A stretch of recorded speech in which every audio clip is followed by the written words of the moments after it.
Hello everyone, investment scams rampant. Please vigilant and discerning. Do not trust information from unknown sources. Please make sure recognize two official Capital Securities community, Facebook, Capital Securities, YouTube, Capital Wealth Insights. Hello everyone, welcome to Qingyi. Good evening. Today is Thursday, January 22nd. I'm analyst Zhang Jita. Remember these three words: like, subscribe, and share. If you have any complaints or questions, feel free to leave a comment. If there's anything I don't cover clearly today, I'll make sure to go over it with everyone in class tomorrow.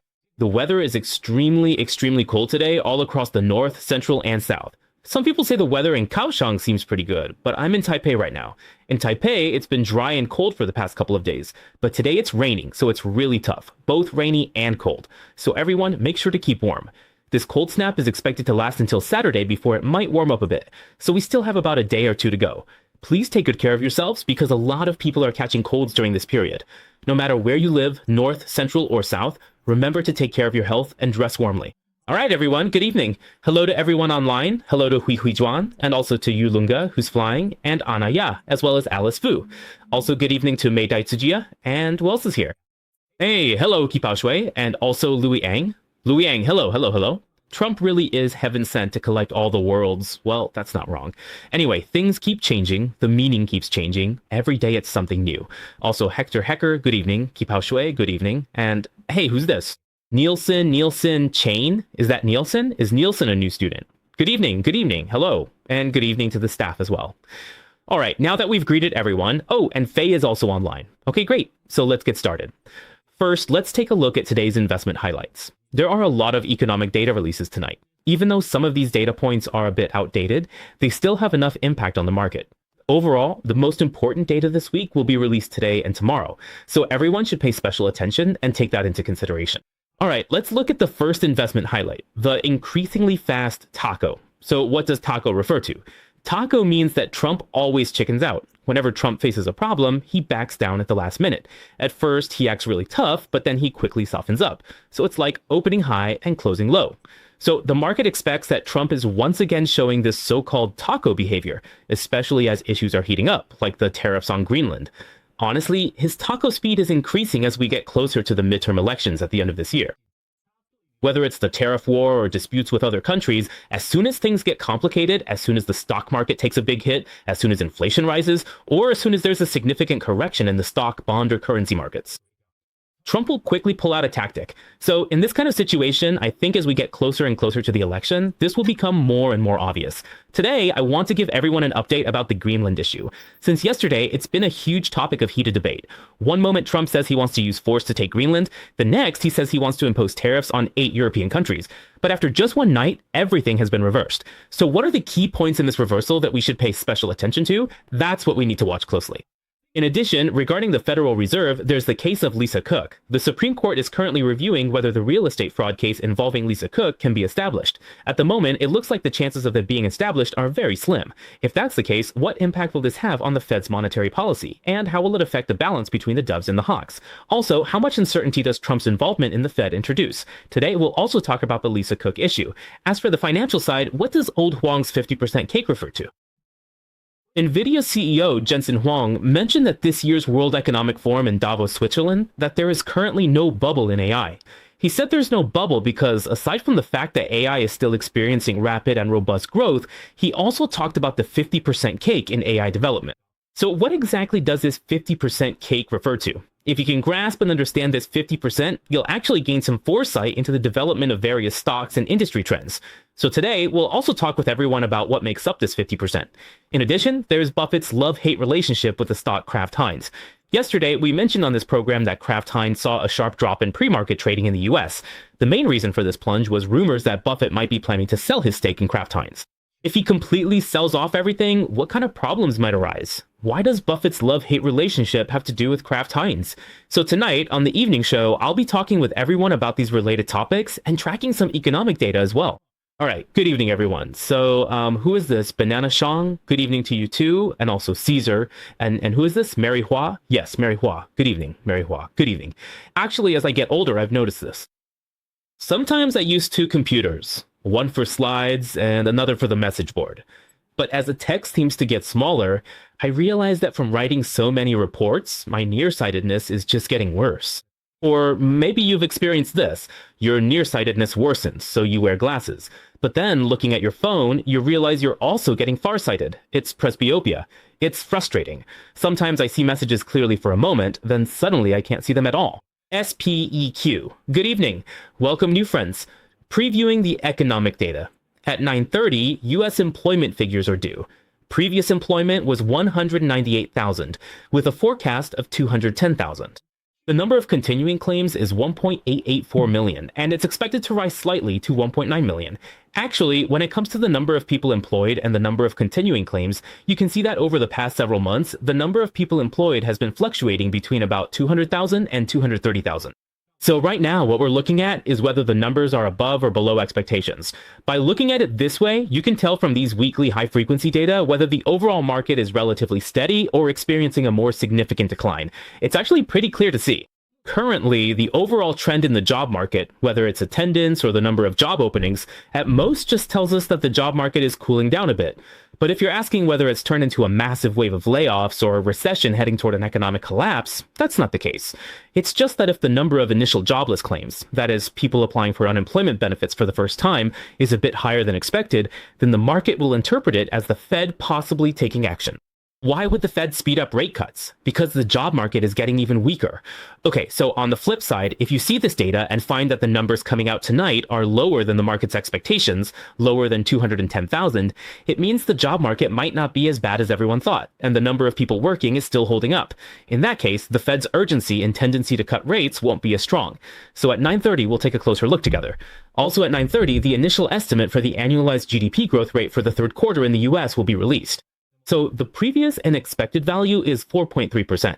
As for personal consumption expenditures, the initial estimate is also around 3.5%. For core PCE in the third quarter, both the initial estimate, previous value, and expectation are at 2.9%. As for this data, since it's the first one, and the third quarter was a long time ago, now we're already in January of this year, so the third quarter's data is really just for reference. Whether it's higher or lower than the previous period, honestly, it doesn't have much impact on the market anymore. Plus, it's just a median estimate, so its influence is really not that significant. But should we still take a look at it? Sure, it's still worth referencing. At 11 p.m. tonight, there's a more important one. A slightly more recent data point is the U.S. personal spending month-over-month rate for November. The previous figure was 0.4%, and the forecast is 0.5%. In addition, at 11 p.m., the November PCE monthly and yearly rates, including the core value, will also be released. The monthly rate was previously 0.3%, and it's expected to drop slightly to 0.2%. For the yearly rate, the previous value was 2.8%, and the forecast is 2.7%. As for the core monthly rate, it was 0.2% previously, and the expectation is the same this time. The core highlight is at 2.8, and the forecast is also 2.8, so it's the same.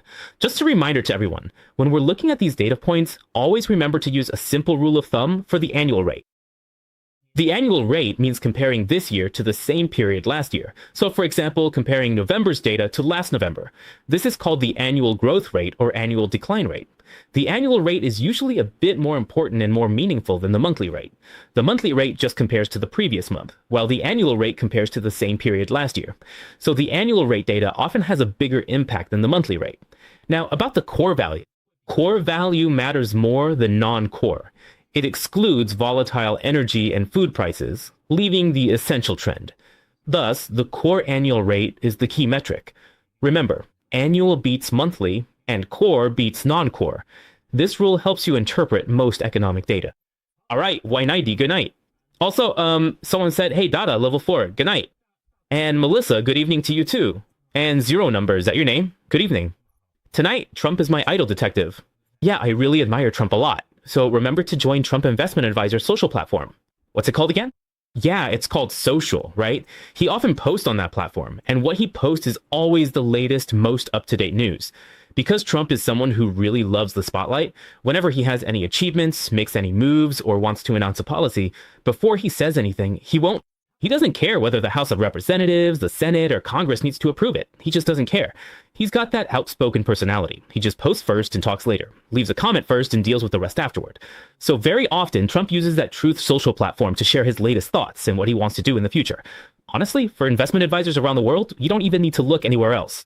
You only need to watch Capital Securities and Trump Investment Advisory. Some say beginners should also pair it with Emily Wan, or use multifocal glasses. I've been thinking about those multifocal glasses, but later I realized they can sometimes be a bit of a hassle. I asked a few friends who got those so-called multifocal glasses. You know, the kind where you can see both far and near with the same pair, right? The reading part is in a little section at the bottom, so you can use it for presbyopia to see things up close, and for distance, you look through the larger upper part. Some classmates and friends told me that while it can be convenient at times, you have to look at things from a certain angle. You have to use a certain angle to see things up close and another angle to see things far away. If you don't get the angle right, if you don't adjust it properly, when you're looking at things, sometimes the images overlap and aren't that clear. So I did consider whether I should get those multifocal glasses, the kind where you can see both near and far.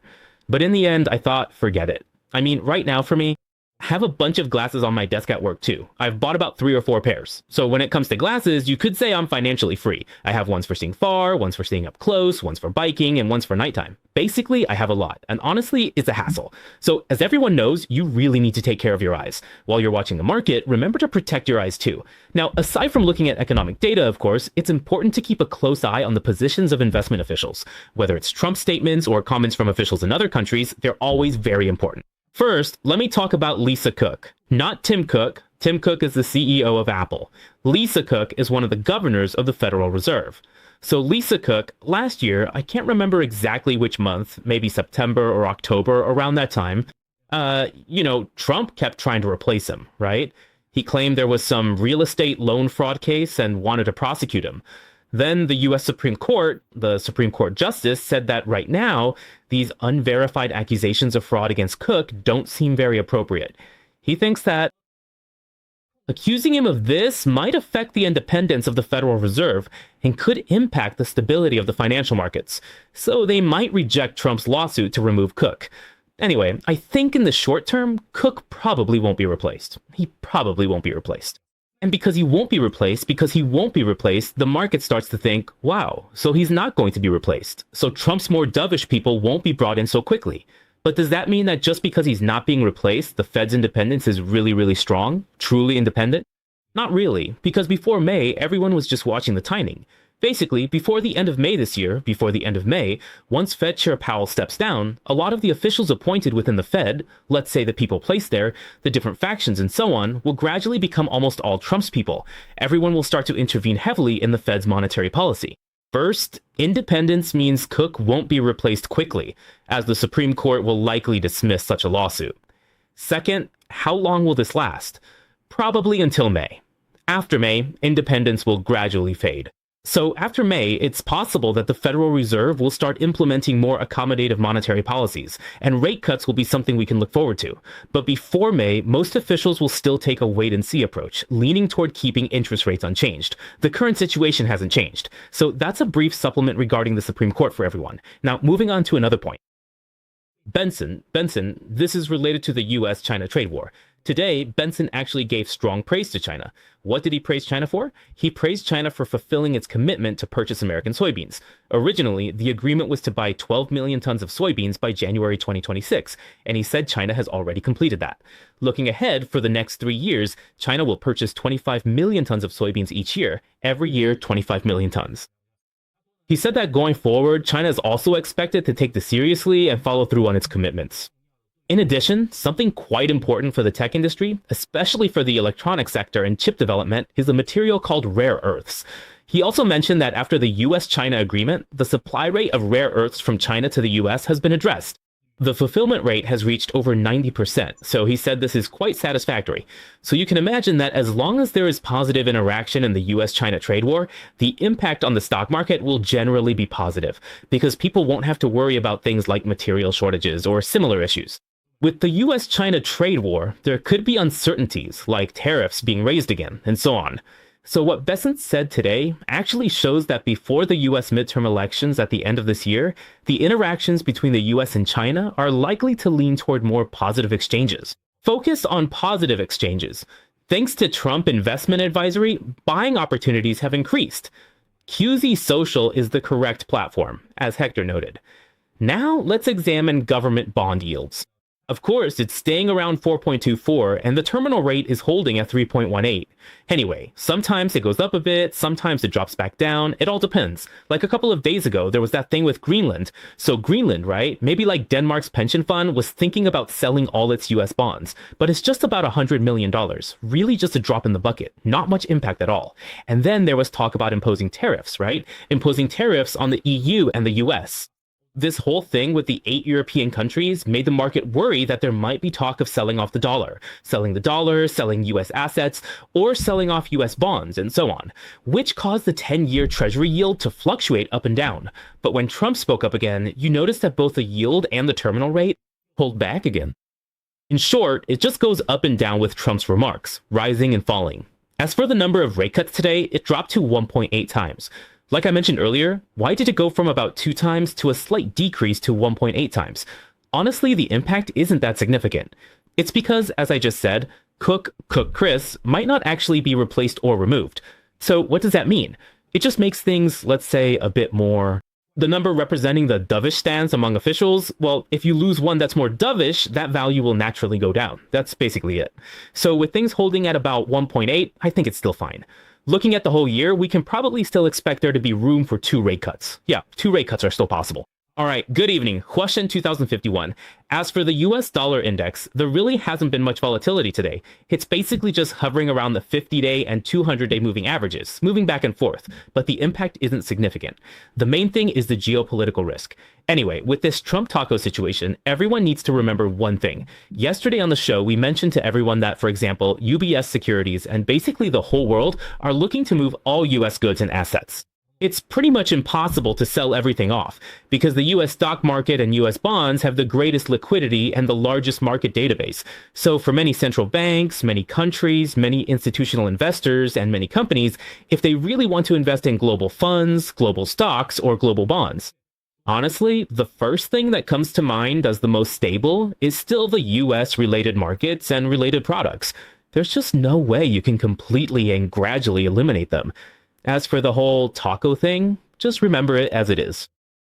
Basically, before the midterm elections at the end of this year, in November, whenever Trump is involved, he'll make a big deal out of it. Or suddenly, when there's a major issue, he'll say things like, I'm going to withdraw from this agreement, or impose tariffs, no one will be spared, or someone is going to invade this or that country. These kinds of things will have a pretty big impact on the market, causing more volatility. Just like I mentioned to everyone before, this year, because it's the year of the horse. So this year, the year of the horse, the market will be more volatile. It's like being on horseback. There's constant shaking and jolting. If you're not careful or don't sit firmly, you'll get thrown off. So this year's market is like a bumpy ride in the year of the horse. Lots of ups and downs, constant turbulence. But even though it's turbulent, it's still... So what happens? After all that shaking, as long as you hold on to the reins, in the end, the horse still runs forward, and it actually runs faster and faster. So that's pretty much what this year's market is like. You can imagine it, Trump is like a horse. He's just like a horse. And sometimes that horse might kick out unexpectedly. The horse might shake a bit, kick its hindquarters, toss its back, or swish its tail. But as long as you sit tight and hold your ground, you'll be fine. Whenever the market isn't as strong as the horse's power, it immediately settles down. But every now and then, it'll throw a little tantrum. So this year, the year of the horse, it's like we're all riding on Trump's horse. That's the feeling, like it's the year of the horse. So when you run into these negative factors or volatility caused by non-economic reasons, just remember, for good companies and good stocks, try to find good buying opportunities when prices dip. Oh, this year, there probably won't be just one taco moment. I'll be talking to everyone about it more than once. With Trump's personality, there's no way there will only be one outburst. There will definitely be many, many more. All right, as for what's really going on with this Greenland thing, why was he so tough yesterday, but suddenly today his tone got both tough and then softened? Well, that's just like what Trump said, right? He immediately changed his tune in a day, saying that there was a cooperative framework reached with NATO regarding Greenland. So what's this cooperative framework about? He only mentioned a framework, just a preliminary agreement in principle, not an actual signed deal or a real commitment to do it. He just said that there's been some initial consensus with NATO. What are they talking about? They're saying that the US and NATO might jointly participate in the development of key minerals in Greenland, specifically rare earths. Greenland has some very important rare earth mineral deposits. In addition, there's also talk about cooperating with NATO on the missile defense system, specifically the Kinjong missile defense system. There are also rumors, though this hasn't been confirmed, that a small piece of land might be allocated as a base for the US military to use, essentially granting them ownership of that land for military purposes. Alright, so none of this has actually been confirmed. These are just rumors. It's just that there have been some preliminary talks and agreements with NATO. The most important thing is that after these initial agreements, they announced that they would withdraw their tariff threats against 8 European countries, and clearly stated that they would not use force or military means to seize anything. To seize Greenland. Overnight, his stance shifted from unyielding to negotiable. That's why US and Taiwan stocks rebounded today. That is the reason. Alright, and then he also said things like the stock market decline is insignificant and so on, even including concerns about whether the new Federal Reserve chairman would be loyal enough. The Ukraine agreement is gradually coming to an end, and there are so many things going on. No matter what happens, just remember one thing. As long as one day Trump, this wild horse, suddenly acts up again, suddenly starts kicking and bucking, just remember, when people start jumping, you need to watch for a signal. When people start jumping, look at the stock market and the currency market. And then, after people have jumped, if these three markets suddenly experience a sharp correction and then a significant drop, just remember, it's probably time to buy a little again, because Trump, this wild horse, can't stand it. As soon as things drop a bit, he can't take it. Why? He'll start to soften up and then propose some strong economic policies. That's pretty much how it goes. That's about it. So just remember, having this kind of signal is enough. Okay, as for things like the Peace Committee or whatever, just glance at that news and move on. Like, Russia's willing to provide $1 billion in passive assets as a membership fee. Then there's Saudi Arabia, Turkey, and Pakistan. 8 countries in total who want to join. Germany refused, and Italy is temporarily not joining. Just take a look at this and move on. Why? Because I think whether this Peace Committee can really replace the United Nations is still a long, long way off. There are 2 simple points. It's just like group buying. Say we're a company. Sometimes we do group buys for things like washing machines or maybe some tasty cream puffs. For a group buy, you need enough people. Only when you have enough people can you get a discount, and only then can you place an order with a supplier, and the supplier will ship the goods. So let's say you form a group, like a Peace Committee group by group. You start a group buy, but what happens? Only 8 members join. Originally, you expected to have 60 members, 60 orders to make the purchase, but only 8 people show up. With just 8, the supplier won't give you a discount. So naturally, if the Peace Committee wants to really influence the direction of the world, to have a say and make its voice heard, then this group buy, the Peace Committee, has to have enough members willing to join. If people aren't willing to join, how could it possibly generate much of a voice? It's hard. Right now, the ones who have joined are mostly just a few, like some Middle Eastern countries and the US, because those Middle Eastern countries get along better with the Republic. That's basically the idea. So things like this, just take a look and move on. As for New York prices, they're still trending bearish. Today, they dropped another 0.69%. As for the economic data, we'll have to wait until around 8:30 or 9 o'clock. I'll walk everyone through it, okay? KQQ, good night. Also, Nielsen asked, are you going to wait until all the bears are wiped out before you start getting scared? So looking at it now, are all the bears really gone? Trump said, Peter Liu said that Trump said that Dow Jones is going to 50,000 points. Actually, 50,000 points doesn't seem that far off. It looks like we're almost there. All right. Dino 886 boy, hello. This is your second time watching, right? Hello, welcome. You're always welcome to come by often. Of course, I take shifts every other week. One week I'm on duty, and the other week I might go to a branch office to provide service. Then, the following week, it'll be my turn again. It seems like there was a time on a Friday afternoon, if it's my turn and I have enough time. Sometimes on Friday afternoons, I'll go record something like the Cooney Weekend Report. If any of you have seen that, you probably know what I'm talking about. I only go record it once or twice occasionally. We have about 2 or 3 teachers who take turns doing it, and that's on Friday afternoons. Okay, so that's the weekend report. And every week, if you're a new student, we have 3 or 4 teachers hosting Quinyan Good Night. My schedule is fixed. I alternate every other week. I chat about the market, US stocks, macroeconomics, or major international events. Sometimes I share historical stories or interesting daily life stories. So welcome. Please help us share our videos or links as much as possible so that more and more people can join this community and become more stable on their investment journey, and we can all have positive exchanges with each other. Okay, aside from the economic data that we'll look at together at 9:30, I also want to remind everyone about the financial reports. Honestly, there aren't any important financial reports this week except for tomorrow. Tomorrow, we really need to pay special attention to Intel's earnings report. That's because Intel has three big backers, and all three of them are very focused on Intel's financials, so Intel will be releasing its earnings report tomorrow. In addition, next week, many important tech stocks and key companies that can significantly impact the market will be releasing their earnings reports. Among the Magnificent Seven, four of the giants, Tesla, Microsoft, Meta, and Apple, will all announce their results next week. Other major companies like Texas Instruments, Applied Materials, ASML, Boeing, and even IBM will also be releasing their earnings reports next week. So next week is going to be extremely important. It's earnings week. Besides the crucial earnings reports coming out next week, everyone should also remember that next Thursday, which I believe is January 29th, at 3 a.m., there will be a Federal Reserve meeting to announce the interest rate decision for January. At 3:30 in the morning that day, Chairman Powell will also give a speech. So next week, in addition to a whole slew of important earnings reports coming out, the Fed's interest rate decision will also be announced. And it looks like next week, Tony will be teaching our class. So if you have any questions online at that time, you can consult with him as well. All right, now let's take a look at the industry side of things. What about the industry side, Lee Wan? Well, Jensen Huang, yeah, old Huang, what did he say? Hey, Senzo Chang. Hello, Senzo Chang. Hello. So old Huang, Jensen Huang, at this year's Davos Forum, he talked about something called the 5-layer cake theory. So what exactly is the 5-layer cake theory? Actually, it's pretty interesting. I think it's something very down to earth, and it actually makes a lot of sense. He said the US is building many chip and AI factories, but faces a major talent shortage. Beyond general manpower, these new plants specifically lack enough technical professionals to operate.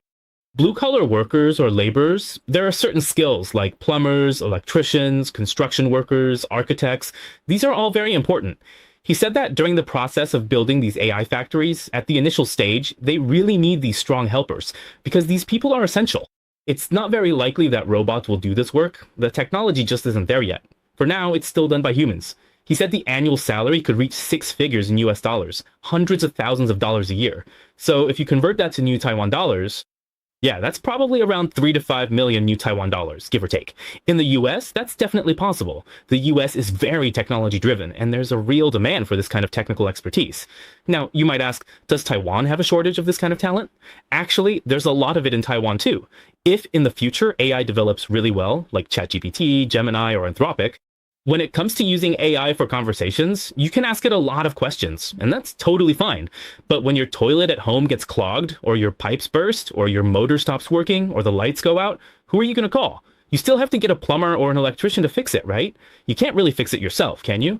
It's not like you can just ask AI for help with that. Let's say you're giving a PowerPoint presentation, and you ask, hey, one of the bends in my water pipe is clogged right now, or there's a leak in the wall. How do I fix the leak myself? Well, GPT can't really tell you how to do it. It might be able to tell you what could cause a leak, list out some possible reasons, things like that. It might tell you what methods there are to prevent leaks or what ways you can fix a leak. But the point is, even if it tells you the solutions and the methods, you still wouldn't know how to actually do them. And neither would I. Why is that? Because we don't have the professional skills. We don't know how to use Photoshop. We don't know how to use a power drill. We can't open up the wall to see where the leak is coming from. We just don't know how. So even if they tell us, when it comes to actually doing it, we just don't have the technical know-how. That's why Wang Renxun said, in the future, these kinds of professional technical skills will still be needed. In other words, let me put it this way. If you have someone around you, maybe in your family, or maybe you yourself have kids that you're raising, and they're learning from junior high, high school, all the way to college, you might be thinking about what major you want them to study. Maybe something related to computers, or you might hope they become a doctor, a lawyer, and so on, right? Or maybe, for example, I remember I have a friend who wants his kid to study something related to AI, like AI programming or an AI-related major. There's actually a program like that now. I'm not sure if it's at Fujian Catholic University or somewhere else, but there's an AI-related department, and he wants his child to enroll in it. I think that's great too. All of these are good options, and it's true that these are future industry trends, so you can definitely go that route. But if there are some kids who just aren't interested in academics at all, if they're just not interested in studying, if they don't like math or Chinese or English and just can't do it, but they love tinkering, they love working with machines, figuring out motors, plumbing circuits, or how to fix a toilet, then that's just how it is. Like we say, everyone has their own specialty. If they really aren't cut out for academics, If he likes doing these kinds of things like researching machines and stuff, just let him develop freely. Because honestly, the future is hard to predict. The future world won't necessarily be one where AI replaces everyone. Some technical jobs, to be honest, like I just mentioned, fixing toilets, fixing air conditioners, fixing leaks, AI can't do it. And even robots. Robots aren't likely to achieve that level of effectiveness anytime soon. So if your kid really has that kind of passion and interest, letting them develop in that direction isn't necessarily a bad thing, in my opinion. Take Jensen Huang, for example. Some people say he earns a six-figure salary in US dollars. That's pretty good too. Now, regarding AI, he mentioned that when it comes to AI development, Taiwan is still new to it. Well, in the US, you could say it's already mature. Working overtime is also different. Right. In Taiwan, when it comes to labor relations, as Lin Hao has said, the labor side is still relatively weak, a bit disadvantaged, actually. Honestly, you could say that our servility is a bit stronger, maybe because of our cultural background and all the historical entanglements. Taiwan's labor force tends to be more submissive, more willing to endure hardship without complaint. And to be honest, Taiwanese workers are very hardworking. Compared to American workers, Taiwanese workers are really diligent. But despite that, wages for workers in Taiwan are relatively low. It's much lower than in the US, about 1/3 of their wages. So our working hours are really long, but our pay is very low. This has built up over a long time. And as for when things might change, I don't think it'll happen that quickly. So if you can gradually improve your investment skills or technical skills each year, I think you'll be less likely to be replaced, or at least your salary won't stay so low. That's really all you can do. Just keep working hard on your own. Okay, now about Jensen Huang. He talked about the 5-layer AI cake, but as he was explaining it, he suddenly went off topic. So what exactly is this 5-layer AI cake? Since the data is going to be released around 9:30, let me first explain the 5 layers of AI he mentioned. He said the 5-layer AI cake includes things like energy, chips, cloud infrastructure, models, and so on. Application. He said that right now there are no concerns about a market bubble. No worries at all. He mentioned that many companies are still investing heavily overall. For example, TSMC plans to build 20 new wafer fabs in the future.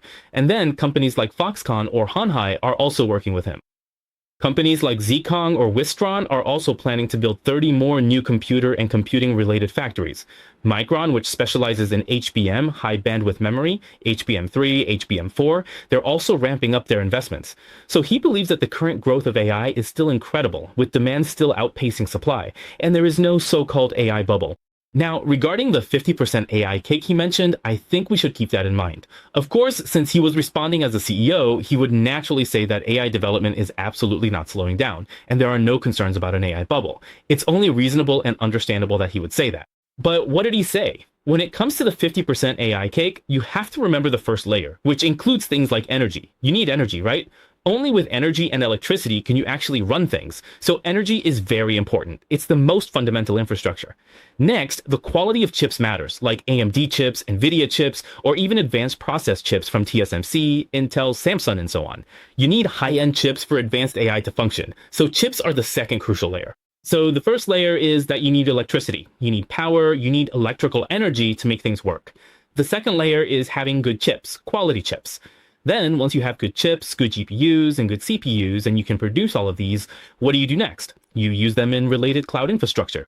Cloud service providers in these communities will go out and buy GPUs and CPUs. For example, globally, the 4 largest CSPs, the 4 biggest cloud service providers in the US, Amazon, Google, Microsoft, and Facebook. These 4 companies buy chips like crazy, spending tens of billions of dollars. Their capital expenditures are $60 billion, $70 billion, $80 billion, and every year it keeps increasing. So the infrastructure on this third layer, the cloud facilities, is also very important. So the first layer is energy, the second layer is high quality chips, and the third layer is cloud infrastructure. Right now, all 3 of these areas are doing pretty well. All 3 of them. Oh, so everything is connected. Next, these cloud facilities and these chips are all well developed. After that, the models are created, and then you can run the models. For example, platforms like OpenAI's GPT, Google's Gemini, and Anthropic's Claude, these are all related platforms in this area. AI chatbots like ChatGPT and Pi have all come out, and even Elon Musk's xAI has these things. All of them are being built layer by layer. Finally, after everything is built, the most important layer is the application layer, whether each industry can turn it into money. You've built so much, your electricity, your power supply, your good chips, and then CS graduates and so on, plus the cloud infrastructure and model building are all in place. But how do you turn all of this into cash flow, into money, into positive revenue? That comes down to the AI applications in each industry, the application layer. Jensen Huang talked about this. The application layer depends on the 4 layers below it, like a cake, stacked one on top of another. You know, like a sponge cake with one layer, then you add cream, then another layer, and keep stacking it up, right? After these 4 layers of cake are done, the very top layer is the application layer. You can picture it, right? Imagine this scene. We're going to eat cake. Okay, I don't know what kind of cake everyone likes best. There are cakes with cream. Some people like to buy those, you know, with cream. Personally, I'm not a big fan of cream because I prefer Black Forest cake. You know, Black Forest cake has that chocolate cake inside and what else? Cherries, right? So it's pretty good. Another cake I think is really delicious is the pudding taro cake. Pudding taro cake is also really tasty, with a layer of pudding, a layer of taro, another layer of pudding, and another layer of taro. Oh, it's so good. These days, it's really easy to buy cake, but back in the day, you could only have cake on your birthday. Now you can just go to any bakery like 85 degrees Celsius or wherever and buy a piece of cake. Even Louisa has really good cakes you can eat. There are so many delicious cakes available now.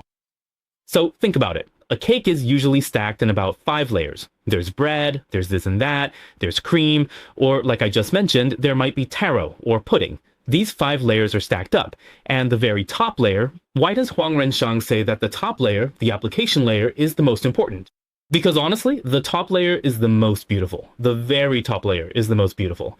Think about it. Whenever we buy a cake, any cake at all, whether it's a Black Forest cream cake or a taro pudding cake, you can't see what's inside, right? You can't see what the inside looks like. What's the first thing you see? The first thing you see is the outer layer, the surface.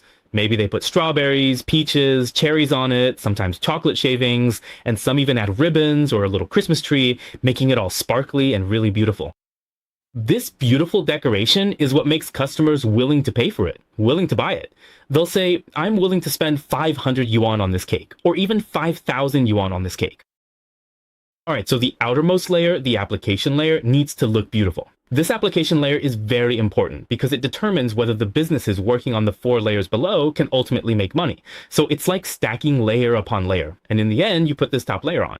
So is this outermost layer attractive? Is it beautiful? Is it high end? And are customers willing to pay for it? This is what we call the market application side. Right now, the construction of AI has already been completed for the 4 layers below, and those foundational layers are all set up. The models are also getting stronger and stronger. Like I just mentioned, OpenAI's models are becoming more and more powerful.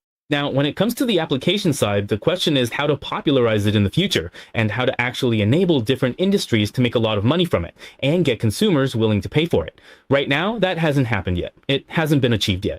But if it does happen in the future, the business opportunity will be huge. So you can imagine just how beautiful and high-end that kit could be.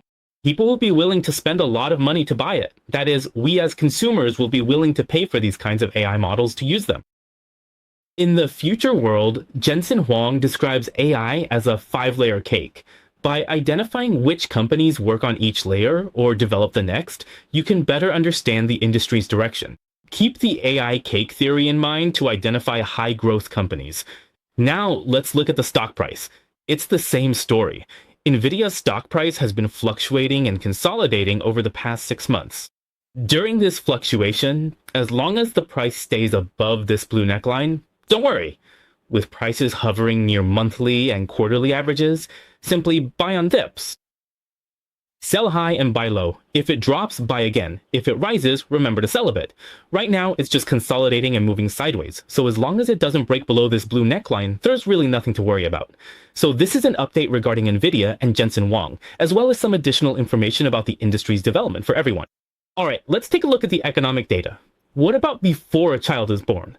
On the first day, ASE reported something. What was it? The supervisor noticed my eyelashes looked great and said there was fresh liver available for purchase. Oh, speaking of fresh liver, yeah, let's talk about fresh liver. Someone wanted to say that the main thing about cells is that moose cake is also pretty good. What did Xiaobeng say? Before a child was born, is there something that's cake? All right, speaking of fresh liver. Well, I used to work at Hanhai before. I actually talked about this during a speech, sharing some of my experiences and stories from working at Hanhai, which were quite interesting.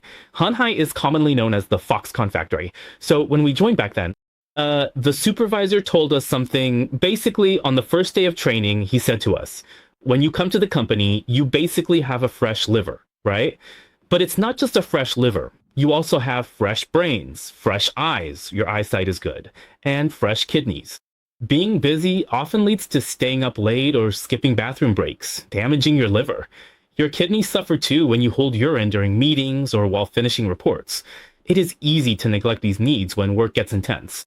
We had weeks where we didn't get home until 2 a.m. every night. Then we're back at work by 8. It was completely exhausting, but a pretty interesting experience. I'll share more later. For those interested, factory work has its own appeal. So there's that pressure, but there are also a lot of fun aspects to it. Anyway, that's just how it is in every industry these days, especially in tech. As for the economic data, Jensen Huang is actually a lot like Steve Jobs. He's been trained to be a salesman. It's very important. You really need to know how to do marketing. That's crucial. All right, now let's take a look at today's data, specifically the number of people in the transportation sector. The just announced number of travelers is 200,000. The actual number is about what was expected, pretty much the same as the previous figure of 198,000 people. The number of people applying for unemployment benefits is 1.849 million, which is also lower than expected, and lower than the previous figure. This suggests that the overall job market isn't as bad as people thought. Since the job market isn't as imagined, it means the Federal Reserve isn't in a hurry to cut interest rates in January. The Fed's meeting is next week. Honestly, at the end of January, there's more than an 89% chance that they won't cut interest rates. So regarding next week's data, yeah, they won't cut rates. And as for the employment numbers just released, they're still holding steady, not showing a major decline. So there's no reason to cut rates. That's normal. That's normal. It's just that relatively speaking, it doesn't really add any points for the US stock market. We can only say it doesn't add points, but it's not like it's a negative either. As for the third quarter GDP, the economy still hasn't declined. It's actually doing quite well, reaching 4.4%, which is slightly higher than the expected 4.3%. So the annualized median GDP growth rate is at 4.4%. As for personal consumption expenditures in the third quarter, it reached 3.5%, which is the same as before. For the core PCE, it remained at 2.9%. This also means that the economy hasn't declined and inflation isn't out of control. What about the job market? It's not collapsing yet. Let me say that again. The just released GDP, personal consumption expenditures, core PCE, and the number of people participating all point to one conclusion. First, the economy hasn't gone into recession because GDP shot up to 4.4. Second, inflation isn't out of control, staying at 2.9%. The job market hasn't collapsed because the number of people showing up for work is still below expectations by about 10,000 or maybe 11,000, 210,000, 200,000. So it's lower by around 10,000. So basically, it's not at the point of collapse yet. Based on the data we just analyzed, all we can say about the US stock market is the positive aspects of the economy might add some points, but the strong job market might make people feel that there's no rush to cut interest rates. So I think we should just take a neutral view. This data's neutral enough. This data's sufficient. Okay, that's the data, and we finished talking about NVIDIA. Now let's talk about a rich dad. Intel is still sucking everyone's blood, and will keep surging. Speaking of Intel, let's take a look at Intel, shall we? It really has three rich dads. Three rich dads. Honestly, as long as you have a rich dad, sometimes you might not be born with a silver spoon, but suddenly having three big investors, three rich dads, is a huge help for the company.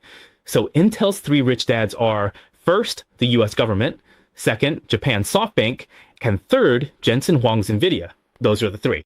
All these rich dads have invested in Intel, with stakes ranging from 2% to 10%.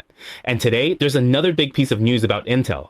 This news caused its stock price to surge by 11.72% yesterday. It's all because of this. They signed a major agreement with the US military, getting included in a contract worth about $151 billion. Such a huge amount. Of course, it doesn't mean Intel gets all $151 billion. This thing is called SHARE, which means SHIELD. It's the SHIELD program, the US military's SHIELD program. So what is this SHIELD program? Actually, SHIELD is an acronym in Chinese, and the full name is something like Scalable Homeland Innovative Enterprise Layered Defense. Honestly, I don't really understand what that means either. But anyway, this thing is called the SHIELD program. So what role does Intel play? They have to deliver indefinitely and supply without limit all the chips used by the US military and related agencies. They want these chips to be domestically produced, with the supply chain entirely local, made, sold, and used within the country. This way, the US military won't have to rely on foreign chips from places like Southeast Asia, Taiwan, Japan, or South Korea. The hope is that Intel can handle all the production. These chips have to be usable, reliable, and of excellent quality. So Intel signing this agreement with the US military is all about this. Future chips will be exported for military use. Of course, with Intel having the backing of a powerful, rich parent and landing such a huge order, its stock price naturally shot up. Yesterday, the increase was pretty impressive. It has already broken away from its original upward channel and jumped right past the upper boundary of that channel. It surged up to $54, and as for the overall momentum, it still looks strong at the moment. The upward momentum is still pretty solid. There's still room for it to keep rising. As long as the rich parent is around, and as long as Trump says a few words or the US military shows a bit more support, Intel's stock price will just keep jumping up. So what about the US government? How much did the US government pay for Intel? $20.47. The US government bought at $20.47 last August, doubling their money with a 100% return. Nvidia was around $27 or $25 last year. Nvidia paid $5 billion for 5%. The US government bought at the lowest price, $20.50, and now they and I have both doubled our money. Alright, so in the Intel section, the short-term outlook is still relatively bullish. Finally, let me mention Kraft Heinz and Buffett. What exactly happened between them, and why did they suddenly fall out? Here's the situation. Kraft Heinz is actually two companies, one called Kraft and the other called Heinz Group. These two combined, merged together in fact, in 2015, which is about 11 years ago from now. In 2015, Buffett facilitated the merger of these two companies. If you remember clearly, actually Heinz Group has a very important product. They sell ketchup. Ketchup is used in a lot of steakhouses and Western restaurants, and most of it is made by Heinz Group. So when you see that Heinz brand starting with an H, that's the Heinz Group, which is now part of Kraft Heinz. This is a very important product that came out of the merger. As for Kraft Group, what do they have? For example, things like some of their products include cheese crackers, cheese slices, and snacks. Basically all sorts of things. As you can see in this picture, though it's a bit small, you can zoom in to take a closer look. This image shows many of the foods under Kraft Heinz. Cookies, snacks, condiments, soy sauce, and so on. All of these products, this whole basketful, belong to this group. For example, like I just mentioned, Heinz ketchup and also Oreo cookies, green cookies, and cheese crackers are all produced by this company group. So when did Kraft Heinz merge? It was in 2015. Buffett made it happen, and he also invested in it. Under Buffett's Berkshire, they also bought Kraft Heinz, holding about 27.5% of the shares, which is extremely high, extremely high. But the reason he bought it was because he expected the stock price to go up. But over time, he gradually realized that consumers were starting to prefer private label brands, and there was also price competition and other issues. So the stock price of Kraft Heinz never improved and kept going down. So last year, in 2025, Buffett actually had to write down the value of his holdings in Kraft Heinz, recognizing an asset impairment. The amount of the write-down was as high as $13.76 billion, which is a huge amount. Actually, this write-down didn't just happen last year in 2025. He also recognized the write-down back in 2019. In other words, Buffett's purchase of Kraft Heinz and the merger of the two companies didn't deliver the expected results. Then the stock price kept dropping, and they kept writing down the value of their holdings. So Buffett was pretty unhappy about it. So what happened next? The key point is, when did Buffett start thinking about selling off all of Kraft Heinz? It's because originally these two companies were merged together by Buffett himself, right? And then last year, I think it was last year, Kraft Heinz announced that they might plan to split these two companies apart again by the end of 2026. So originally they merged together, but now they're splitting off one company again. What does that company sell? Sauces and condiments. The other company just makes some American grocery products, so they're splitting them up. So this breakup, to some extent, kind of feels like a slap in the face to Buffett. So for Buffett, it just feels a bit unpleasant. He thinks, well, the stock price is dropping anyway, and now they're taking impairment charges, and then he was really disappointed in Kraft Heinz because they were originally merged together, and now that they're splitting up, he's very disappointed. So the two board members that Berkshire had sent over, he replaced them and had them resign. They resigned, and it was all because of this incident. Now, there are rumors in the market that Buffett might sell off all of his shares in Kraft Heinz. So Kraft Heinz's stock plummeted again yesterday, continuing to hit new lows. The overall trend still looks pretty weak at the moment, even before Buffett has actually sold, because its stock price has dropped quite a bit, falling all the way from $30 down to below $22. So the current trend is still pretty bearish, definitely leaning towards the bearish side.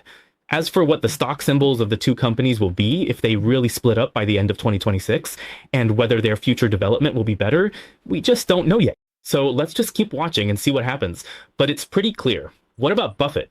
It's possible that according to the documents currently seen by regulators, he will gradually reduce his 27.5% stake, and he probably won't drag his feet on this.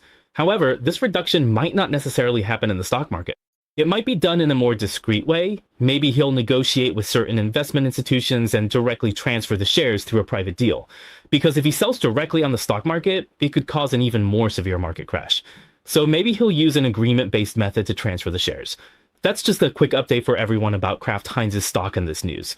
Okay, now let's talk about the US stock market pre-market companies. Wow, it's already 9:46. Every time I want to see if I can finish by 9:30 or at least by 9:40, but I always find there's so much information that sometimes I just can't finish in time. All right, Huntington Bank shares is up 6.23% in pre-market trading due to positive earnings. Moderna is also up about 3% to 4% pre-market. Oracle, ON Semiconductor, Western Digital, Micron, KLA, and others are all up around 2% pre-market as well. Even Google is up about 1.8%. As for the companies that are down, McCormick & Company dropped 4.16% because its earnings missed expectations. ExxonMobil, Occidental Petroleum, ConocoPhillips, Devon Energy, and Chevron also slipped slightly in pre-market trading, down about 0.7% to 0.9%. So the declines aren't too significant. Today, it looks like the rising companies in the US are still led by tech stocks, so the Philadelphia Semiconductor Index should also perform pretty well today. Tech stocks are also performing quite well. However, the Magnificent Seven are still in a relatively volatile and consolidating phase, and that hasn't changed. So in the short term, semiconductor stocks are likely to be the main focus of the market. As for the Dow Jones Index, it's still going through a pattern of dropping one day and then rebounding the next, returning to its previous levels. Above moving averages, yesterday it rose 1.21%, highlighting a Trump achievement. The Nasdaq surged 3.18% yesterday. Momentum continues today. The rising wedge and trend remain intact. Everything is still holding up okay. As long as it doesn't fall back down again, there's not much to worry about. If it stays above this rising trend line and keeps bouncing higher and higher, then it's all good. No problem at all. So looking at the Nasdaq right now, the overall trend still leans bullish. As for the Magnificent Seven, that brings us to what we just talked about, the Magnificent Seven, right?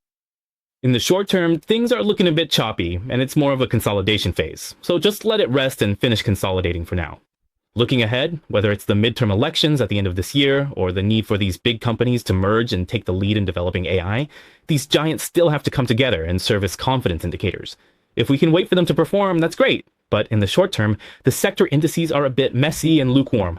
So everyone should pause, observe, and listen for a bit. Just take a moment to stop, look, and listen. All right, that's all for the group-related content. We've provided you with the latest updates before the US stock market opens. If you found this helpful, remember to like, subscribe, and share during the break. Wishing everyone smooth trading, and we'll see you tomorrow. Our company has no improper financial interests in the individual securities recommended or analyzed. The information in this program is for reference only. Investors should make independent judgments, evaluate carefully, and bear their own investment risks. If you don't want to miss the latest market updates, be sure to turn on the notification bell and hit subscribe. In addition, we have plenty of great video content on both Facebook and YouTube. Don't miss out. In our group, we share in-depth explanations of global financial events with you every day.